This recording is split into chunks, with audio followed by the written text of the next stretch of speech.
Sebuah artikel yang ditulis Haji Asrul Hussein cukup menarik untuk dicerna. Analisisnya bisa saja terjadi, bisa juga tidak. Namun setidaknya menambah wawasan kita untuk berpikir sejenak. Akan dikemanakan negeri ini pasca Jokowi berkuasa?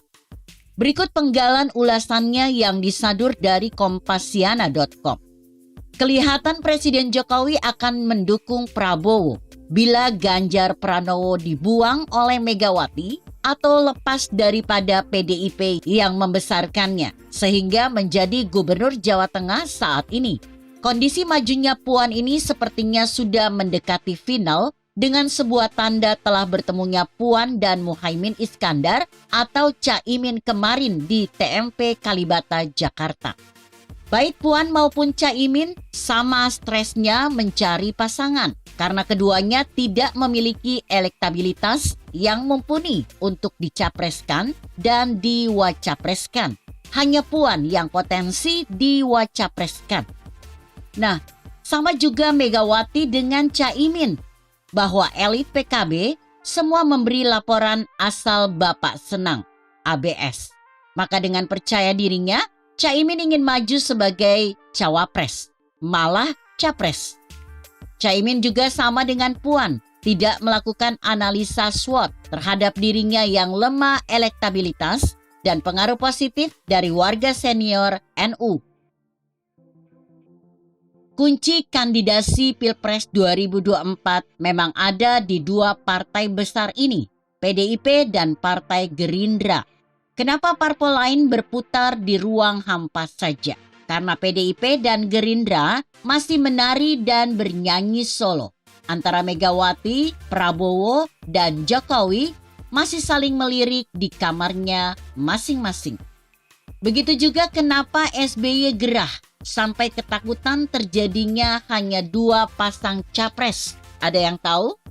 Ya, benar. Karena bila terjadi dua pasang capres-cawapres, maka peluang AHY Ketum Demokrat untuk cawapres tertutup rapat. Padahal kalau hanya dua pasang, ya baguslah karena terjadi efektivitas dan efisiensi Pilpres 2024 untuk menghindari dua putaran. Sebenarnya skenario 2016 antara Jokowi, Megawati, dan Prabowo adalah mendorong Prabowo Puan di Pilpres 2024. Ini poin besarnya, sehingga Prabowo masih berputar-putar sebelum menentukan pasangannya.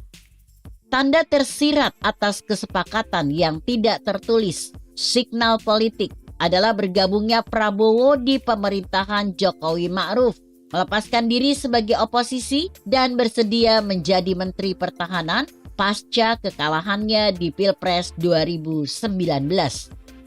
Bergabungnya Prabowo ke kubu Jokowi dan Megawati itu bukan sederhana dan murah dalam hitungan politik yang labil.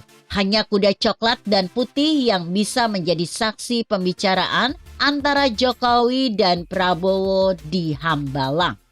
Ganjar melakukan sosialisasi start gencar mulai 1 tahun lalu yang tentu dengan dasar ideal saja. Mungkin dalam kalkulasi bahwa dirinya yang pantas didukung oleh PDIP dengan elektabilitas cukup tinggi, apalagi didukung Presiden Jokowi. Namun di sini ada sedikit keteledoran Ganjar dan think tank-nya karena tidak terbuka atau soan ke Megawati. Dan rupanya Ganjar hanya mengandalkan Jokowi. Diperparah, akhir-akhir ini relawan Jokowi sangat terbaca menampakkan egonya mengangkat bendera melawan Megawati. Mungkin Ganjar berpikir, biar Jokowi yang sampaikan Megawati. Tapi karena mungkin kesibukan Jokowi, sehingga Alpa menyampaikan Megawati atas rencana mendorong Ganjar sebagai suksesor. Mungkin karena Megawati tersinggung tidak diberitahu rencana besar mendorong Ganjar. Maka berubah haluan pula semua rencana-rencana tahun 2016 yang lalu. Balasan ketersinggungan Megawati, ya kekeh majukan Puan. nampak jelas di sini bahwa Megawati juga ragu sebenarnya untuk majukan Puan sebagai capres. Cuma tersinggung saja dengan perlakuan Ganjar yang melakukan sosialisasi masif tanpa memberitahu dirinya. Nah, sekarang disuruhnya pula si Putri Mahkota untuk keliling Indonesia untuk membangun pencitraan elektabilitas. Tapi semua sudah terlambat. Karena sepertinya bila Puan turun ke bawah, dialog-dialog dengan masyarakat terkesan disetting semuanya dan tidak alami. Megawati sebenarnya sadar bahwa posisi atau kapabilitas Puan untuk Pilpres 2024 hanya cawapres. Itu pun dengan Prabowo dan bukan Ganjar. Megawati juga sadar bahwa walau PDIP memenuhi syarat presidensial threshold 20%, tapi tidak berani maju tanpa koalisi. Apalagi bersama capresnya Puan. Bunuh diri. Puan tidak laris manis menjadi capres. Karena secara umum rakyat tidak suka. Puan terkesan anak mama. Kekuatannya di situ, walau sebagai ketua DPR RI. Sebenarnya Jokowi pilih Ganjar sebagai suksesor, tidak lepas dari kepentingan oligarki. Ya, Megawati juga paham kondisi ini, karena selama 2 periode, Megawati juga masuk dalam lingkaran oligarki. Maka kelihatan PDIP sudah bukan milik wong cilik lagi. Artinya, PDIP juga tidak konsisten berada pada sikap yang pro wong cilik. Maka kondisi ini juga yang perberat Puan bila ngotot maju capres. Akan dihadang oleh rakyat karena selama ini satu jalur dengan oligarki. Kenapa oligarki jatuhkan pilihannya ke Ganjar? Karena dianggap bisa menjadi politikus penurut. Seperti apa tampilan atau yang dilakukan Jokowi selama 2 periode. Nampak Jokowi kaku dalam memimpin selama 2 periode. Kalaupun Presiden Jokowi memaksa dorong Ganjar melalui sekocinya di Koalisi Indonesia Bersatu atau KIB, koalisi gabungan antara Golkar, PAN, dan P3 juga susah. Karena tidak mungkin elit-elit dan atau konstituen Golkar, PAN, dan P3 setuju dorong Ganjar sebagai capres dan cawapresnya dari salah satu 3 ketum parpol di KIB. Ya, jatuhnya ke Erlangga Hartarto. Ini juga dilematis dan kemungkinan besar kalah. Sementara bila Erlangga, ketum Golkar, disuruh pilih capres antara Prabowo dan Ganjar, pasti Erlangga pilih Prabowo. Dari sudut manapun hitungannya, Ganjar tetap kalah daripada Prabowo. Maka kesimpulan daripada situasi di atas, bila Megawati ngotot dengan Puan, maka Jokowi akan endorse Prabowo yang lebih potensi menang di Pilpres 2024. Jokowi tentu pilih aman, lebih rela keluar dari PDIP daripada kalah di Pilpres karena akan terdampak pada putra dan mantunya yang menjadi wali kota Solo dan Medan. Maka sangat jelas sebabnya Jokowi tidak dukung Puan menjadi capres. Karena 1. Format 2016. Rekonsiliasi menuju cawapres dari Prabowo. Jokowi tetap ingin berdamai dengan Prabowo bila bukan Ganjar yang maju. 2. Puan belum saatnya capres, hanya cawapres. Belum matang, terlalu dipaksakan, pengaruh elektabilitas. Anak mama, tentu Jokowi ingin realistis saja. 3. Puan punya elektabilitas yang nihil. 4. Megawati ingin kembali ke wong cilik, tapi terlambat dan salah jalan. Tidak niat dan hanya terpaksa, karena tersinggung dengan Ganjar dan Jokowi.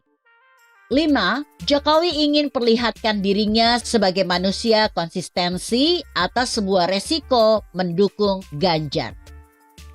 Ganjar bagaimana? Iya, bisa saja bersama Prabowo. Bila KIB tidak masuk koalisi dengan Gerindra, ada kemungkinan KIB koalisi dengan Gerindra untuk Prabowo Erlangga. Ganjar tetap korban juga. Kalau jadi pasangan Puan Muhaimin, mungkin Prabowo upayakan Hovifah Indar Parawansa atau Mahfud MD sebagai cawapres untuk membelah atau menarik suara NU yang tidak pro Caimin. Karena Caimin juga tidak menguasai Nahdlatul Ulama. Ada perbedaan keluarga Gus Dur dan Ketua Umum Pengurus Besar Nahdlatul Ulama, Yahya Khalil Stakuf sendiri tidak solid dengan Caimin. Karena tidak solidnya Caimin dengan NU, ini juga menjadi dasar Prabowo tidak berani jadikan Caimin jadi cawapresnya. Caimin di simpang jalan menuju kandidasi Pilpres 2024. Nah, kalau begitu, PDIP juga tidak diuntungkan bila gaet Caimin. Sama-sama 11-12, bila mana PDIP tinggalkan Ganjar dan Jokowi. PDIP akan pecah dan potensi besar Puan kalah telak di Pilpres. Hanya satu peluang PDIP dan Puan tetap bisa bercahaya bila menjadi cawapres dulu. Bila mana PDIP koalisi Gerindra dan jadikan paket Prabowo Puan. Jadi Puan, janganlah ambisi dulu menjadi capres. Belum saatnya. Hal Jokowi ke Nasdem itu sangat jauh karena Partai Nasdem sebenarnya sudah mematok Anies Baswedan untuk capres dan Nasdem inginkan kadernya untuk isi posisi cawapres, bukan AHY.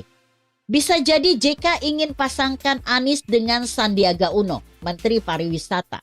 Ataukah Syahrul Yassin Limpo, Menteri Pertanian.